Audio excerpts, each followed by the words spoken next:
नमस्कार sir. Sir सत साहेब। क्या नाम है सर आपका? सखी चंद दास। सर कहाँ के रहने वाले हैं आप? मैं नेपाल का हूँ। सर संत रामपाल जी महाराज से नाम दीक्षा आपने कब ली? 2014। सर संत रामपाल जी महाराज से नाम दीक्षा लेने से पहले क्या आप कोई भक्ति साधना भी करते थे? हाँ, पहले सांसारिक भक्ति करते थे, जैसे देवी देवता को पूजा करते थे, कभी घर की देवता की पूजा करते थे, कभी मंदिर में जाते थे, ये सब पूजा करते थे। तो जो भक्ति साधनाएं आप करते थे तो उनसे आपको क्या क्या लाभ और हानि हुई? उस भक्ति से तो नुकसान हुआ था। हमारे पास नशा का ऐसा बीमारी डॉक्टर ने अरुण कुमार झा बीरगंज में है, वो बोले कि इसे नशा का बीमारी है, कह के एक दिन दवाई नहीं खाएगा तो तू मर जाएगा। उसके बाद में मेरा भाई का किडनी फेल था तो वो भी हो गया। मेरे परिवार का भूत था, देह सब तोड़ता था, दूसरे तरफ 5 दिन 7 दिन सोए हुए रह जाते थे। उसके बाद में बच्चा सब था, उसको निमोनिया बीमारी हर हमेशा लगता रहता था, कहीं ना कहीं अस्पताल में भरना ही करना पड़ता था। मेरा माँ थी, और क्या हुआ एक दिन का बात कि मेरे माँ को हार्ट अटैक हो गया। हार्ट अटैक जब होने लगा तो उस समय में खूब भक्ति करते थे, तो मथुरा गए थे, उसमें तो सेवा कर रहे थे, जो धान खेत में सेवा कर रहे थे। उस समय में मेरे माँ को दर्द कस के आया और वाह वाह चिल्लाने लगा, खूब चिल्लाने लगा। मैंने क्या किया कि हे परमात्मा क्या हो गया, इसको दर्द हो रहा है। लेकर गए, वहाँ आश्रम था, उसमें दवाई दिए, दवाई से भी नहीं ठीक हुआ। माँ जब बीमार से एकदम परेशान हो गए तो क्या हुआ कि सो मौत भी हो गया उनको। हम लोग नर्वस हो गए और क्या किया जाए, अब कहाँ जाए, इन भक्ति किए वो भक्ति किए, इस सब से कुछ नहीं हुआ। तो सर आप भक्ति साधनाओं से दुखी थे, तो फिर संत रामपाल जी महाराज के बारे में जानकारी आपको कैसे मिली? मुझे साधना चैनल से पता चला। मैंने संत रामपाल जी महाराज का सत्संग सुना और नकली लोक और असली लोक को पहचान संत रामपाल जी महाराज टीवी पर दिखा रहे थे और बता रहे थे, ये नकली लोक है और असली लोक है, ये सतलोक है, ये नकली लोक का सतलोक है, ये वो असली लोक का सतलोक है। तब उसके बाद में हम सोचे कि से ये नकली लोक है और सतलोक भी है असली लोक में, और ये नकली लोक भी है, ये पहचान हमको नहीं हुआ था। तो संत रामपाल जी महाराज की टीवी चैनल से दे रहे थे सत्संग संत रामपाल जी महाराज, तो हम उस सुन करके और हम 4-5 दिन में तैयार हो गए और कहे कि हम जाएंगे, पहले देखेंगे और सुनेंगे, उसके बाद नाम दीक्षा लेंगे। वहाँ बरबल्ला में गए, संत रामपाल जी महाराज की शरण में आश्रम में जा कर के और वहाँ संत रामपाल जी महाराज से नाम दीक्षा लिए। तो सर जो संत रामपाल जी महाराज से आपने नाम दीक्षा ली, उससे आपको कोई लाभ भी मिले?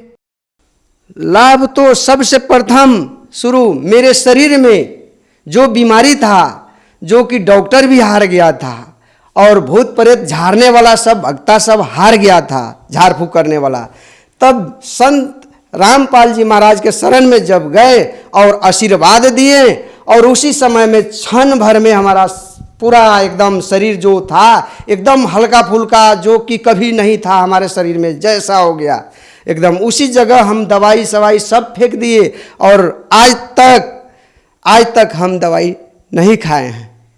उससे हमको एकदम अच्छा हुआ। उसके बाद में मेरे परिवार को जो भूत लगा था 7-7 दिन सो जाता था, जब यहाँ से गए हम तो परमात्मा का जो संत रामपाल जी महाराज ने जो दिए थे भक्ति का मर्यादा, वो मर्यादा के हिसाब से हमने किया। उसके बाद में उसका सब धीरे धीरे खत्म होते चला गया और भूत भी लगना छूट गया। और उसके बाद में भाई का जो किडनी का समस्या था वो नहीं मान रहे थे। उसके बाद में वो भी जो हमारे जीजा है वो जाकर बोला कि सब घर परिवार एक साथ भक्ति करेगा परमात्मा को तो उसमें सुख शांति चैन होगा। तो वो भी मान करके, खैनी बहुत खाता था, बोलता था कि खैनी नहीं छूटेगा, खैनी भी छोड़ दिया और संत रामपाल जी महाराज के शरण में जा कर के और नाम दीक्षा लिया। उसके बाद में एक दिन का बात है कि मेरे भाई बोल रहा था कि गुरुजी आ करके घर के सामने और पेट में हाथ लगा करके और किडनी को सही कर दिया। और मेरे भाई बोला कि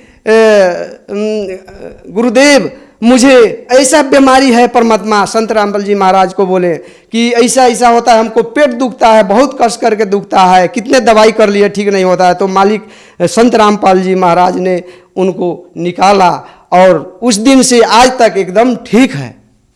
और मेरे पिताजी का जो चल नहीं रहा था, एकदम घुड़ी से एकदम 3-3 बरस एकदम अति हो जाता था, दुखता था, एकदम चलने नहीं पाता था, 10 दिन नहीं चलने पाता था। उस समय में जब जो नाम दीक्षा बरबला कांड के बाद में जो गया, उसी समय में नाम दीक्षा जिला में गया तो नाम दीक्षा नामदान केंद्र पर लिया, उसी दिन से उनको ठीक हो गया। और अभी तक हमारे इतना जो समस्या था, जो कष्ट आने वाला था, वो संत रामपाल जी महाराज के शरण में गए तो सब कष्ट दूर हो गया। और अभी अच्छा से हम भक्ति कर रहे हैं। और खाने तक के समस्या ऐसा हो जाता था, एक चमत्कार ऐसा हुआ है अभी तुरंत, ये हमारे नेपाल में 2075 साल ये चल रहा है। इसमें क्या हुआ कि हम बिजली बिल 63-62 में तिरे थे और 8,000 उस समय का बाकी था। मैंने इंटरव्यू में सुनता था कि परमात्मा क्या करते हैं, जो नौकरी करते हैं, जागीर करते हैं, उनको छुट्टी नहीं देते हैं तो वो चल जाते हैं तो मालिक उनको हाजिरी भी बना देते हैं। ऐसा सुनते थे, इंटरव्यू में देते थे भक्त सब। तो हमने सोचा और एक बार इंटरव्यू में सुने कि लाइन का बत्ती बिल भी समस्या घर के हिसाब से वो नहीं तिर पाते थे, 2-3 बरस हो गया था। उसके बाद में क्या हुआ कि जब गए हिसाब करवाने की से हमको हिसाब होगा तो हम धीरे धीरे कर करके देंगे। तो जब वहाँ पर गए तो 4,000 का हमारे अकाउंट में बिल अलग से आया। मैंने सोचे थे कि हे परमात्मा, सबको जब बिल भरते हैं तब विश्वास के हिसाब से कि मालिक हमारे भी इतना बिल रह गया है। तो उसमें 4,000 रुपया का बिल वहाँ अकाउंट में आ गया, खाता में। मैंने जब वहाँ कर्मचारी से पूछा कि तो वो बोला कि कहीं से आ गया है दूसरे जगह से बिल।